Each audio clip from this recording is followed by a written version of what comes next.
네, 안녕하세요. 북한 드론은 이게 시진핑의 발악입니다. 그리고 북한 드론이 우리 하늘을 침범하던 순간에 중국의 비행기들이 무려 71대가 대만 영공 식별구역을 침공했고요. 또한 그때 7척의 군함이 역시 또 그 대만 부근에서 같이 훈련을 했습니다. 이상하게도 우리 언론은 이 둘 사이의 연관을 조명하지 않습니다. 북한은 중국의 도발 대행 하청업자이다 라는 진실을 말하면 큰일 난다는 식의 무의식적 금기에 걸려 있는 것 아닌가요? 그러나 진실은 가릴 수 없습니다. 중국은 이번 거를 스트라이크 드릴, 그러니까 타격 훈련이라 불렀습니다.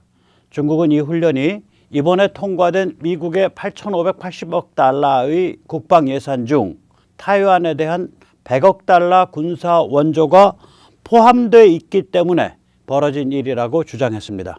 직접 들어보시겠습니다. 71 Chinese aircraft, including fighter jets and also drones, entered Taiwan's air defense identification zone. China claimed it was reacting to provocations and collusion between the United States and Taiwan because U.S. just passed a defense bill with $10 billion in military aid for Taiwan. 한마디로 중국 쪽 입장은 이거예요. 너희가 감히 미국에 대해서 너희가 감히 대만에 100억 달러 군사 원조를 해? 그래가지고 이제 분기탱천에서 무려 71대 71대의 비행기를 떼우고 7척의 군함을 띄웠습니다. 그런데 우리가 이제 주목해야 될 거는 이때 북한을 끌어들였다는 거죠. 이제 내놓고 장사하는 겁니다. 내놓고 우리는 한편이고 내놓고 시진핑이가 국제사회에 내놓고 얘는 내 말 듣는 애야.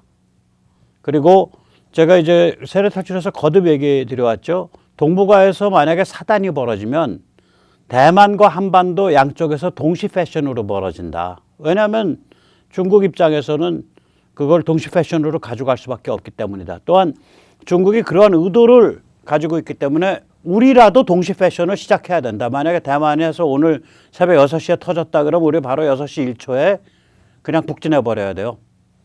안 그러면 두들겨 맞는다고 이거. 안 그러면 맞아요. 예. 공격이 최상의 방어입니다. 그런 상황에서는. 이게 이제 이런 그 맞물리는 현상이 이미 있었습니다. 일단 6.25, 이 사진 중에 이제 두 개죠. 위에 두 개. 6.25만 해도 이거는 뭐냐면은 세계 최악질 도발 하청업자로서의 사명을 다한 일입니다. 6.25 남침은 스탈린을 위한 도발 대행업이었죠. 그리고 이제 6.25 이후에 최대의 도발은 68년도 1월 21일 날 김신조 사건.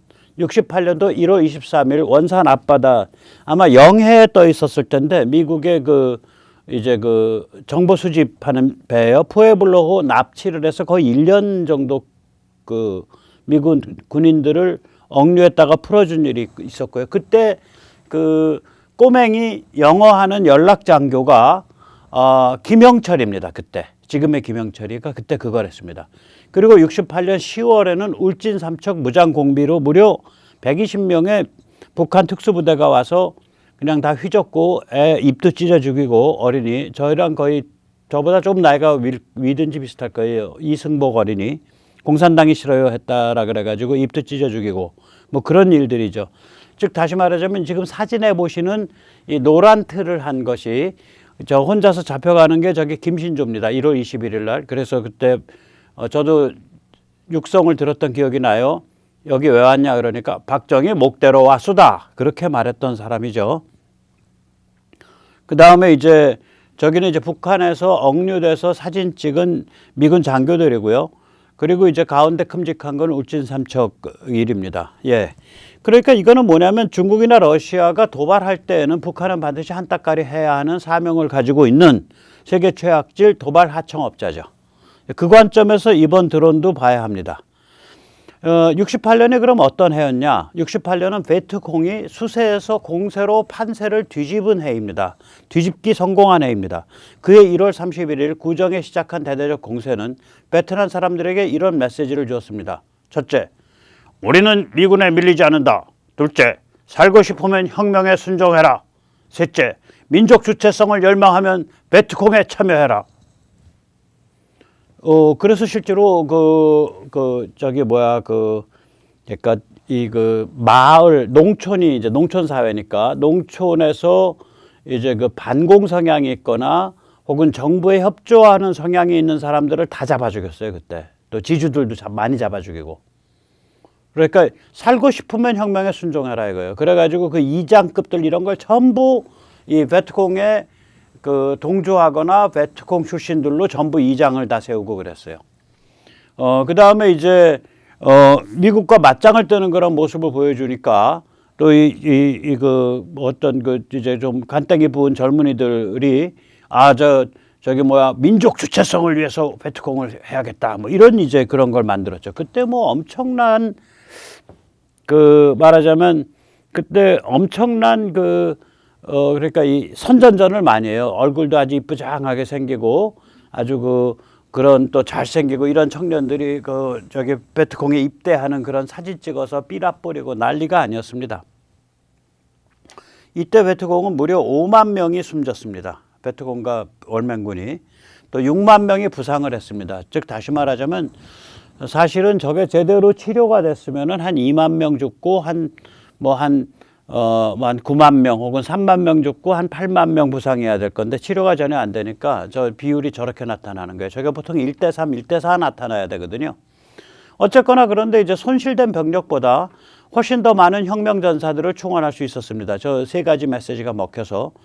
그러면 이런 증폭 구조가 만들어지면 혁명에 성공하죠. 다시 말하자면 죽거나 감옥 가는 사람보다 더 많은 사람이 혁명 전사로 참여하게 되면 이길 방법이 없습니다. 그래서 이게 뭐냐면은 이제 피의 증폭 과정이 만들어지면 그러니까 피가 흘러서 죽는 사람보다 더 많이 피를 흘릴 수 있는 상태. 그게 계속 증폭해 나가는 상태. 이 상태가 되면 이건 이제 혁명으로 치닫는 거예요. 자, 그런데 말이죠. 이제 다시 이제 말을 돌아와서 그럼 이제 중국이 북한을 데리고 이제 도발을 한 건데 이게 그러면 중국이 뭐 좋은 거 없냐? 천만에요. 중국의 대만 해협 도발과 북한의 드론 도발이 대한민국이나 미국을 움츠러들게 만들었을까요? 그런 효과를 거두었을까요? 아닙니다. 미국은 전혀 움츠러들지 않죠. 이 정도 가지고. 지금, 미국이 지금 이제 한 축을 담당하는 3축 킬체인이 지금 돌아가고 있는 상태 아니에요. 이게 증명이 됐단 말이에요. 우크라 전쟁으로. 어제도 말씀드렸지만. 그러니까 트라이액셀 스트럭처, 트라이액셀 프레임워크.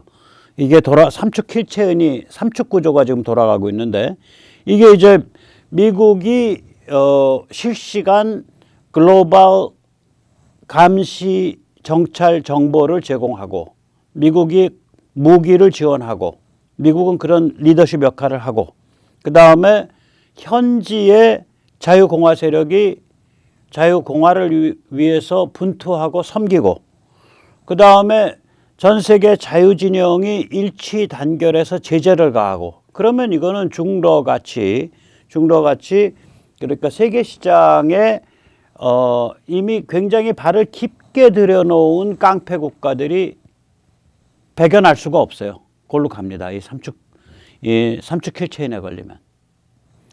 그래서 지금 이제 우크라 쪽은 굉장히 미국이 작게 힘을 쓰고 있는 상태죠. 파병도 하지 않고 불과 몇백억 달러 지원해서 러시아를 거덜을 냈죠. 따라서 미국의 모든 파워는 중국의 제압 순치로 집중되고 있습니다.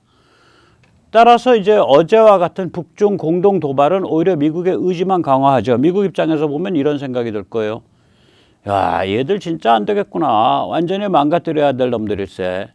네, 그런 생각을 하죠. 저도 그렇게 생각을 하는데 이게 특히 왜 그러냐면 이런 종류의 소형 드론, 그게 뭐 불과 날개 길이 2m짜리 뭐 이런 장난감 같은 소형 드론인데 이런 걸 날려가지고 휘젓는다란 얘기는 이건 국가가 할 짓이 아니죠.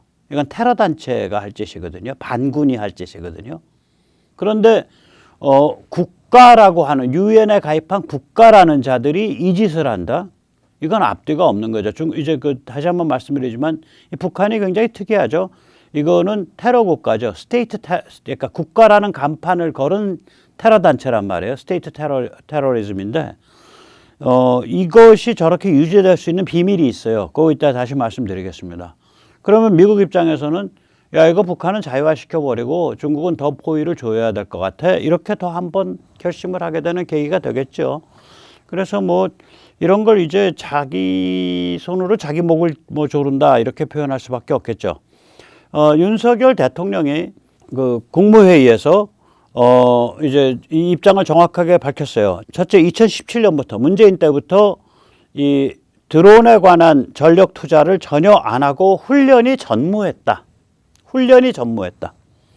두 번째, 감시정찰 드론 부대를 서둘러 만들겠다.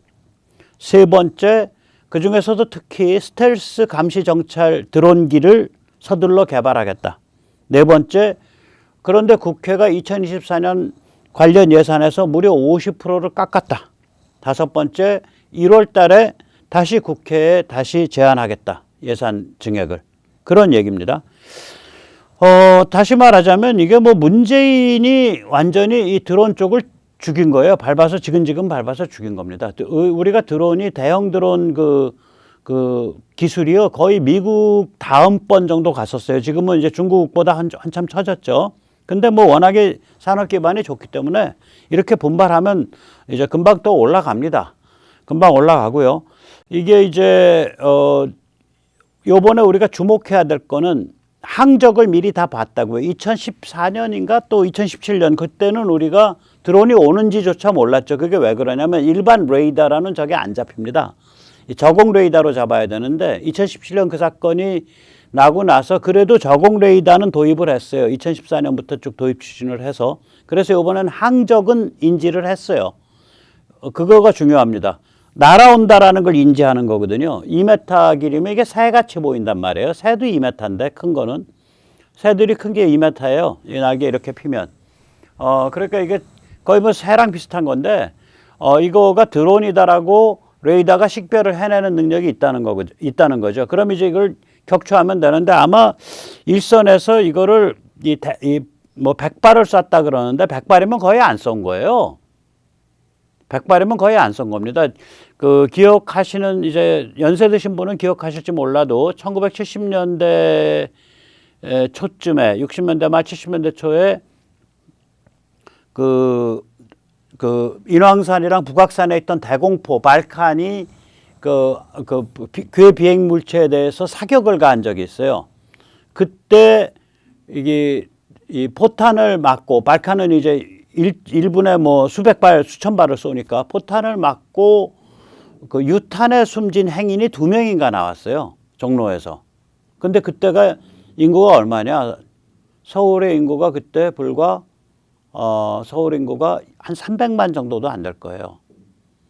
그러니까 이게 뭐냐면 휴전선을 넘어올 때 바로 쏴야 되는데 그렇게 쏘게 되면 북을 향해서 쏜게 돼서 도발이 되고요. 또 이제 그거 가지고 이제 긴장이 높아지죠. 휴전선을 넘어오고 나면 얘를 향해서 뭐 이런 말하자면 고속기관총을 쏠 수가 없어요. 100발은 안 쐈다는 얘기죠. 고속기관총이라는 게 보통 분당 1000발은 우습게 나가죠. 분당 1000발 뭐 몇백 발은 우습게 나가죠. 그러니까 안 쐈다는 얘기예요.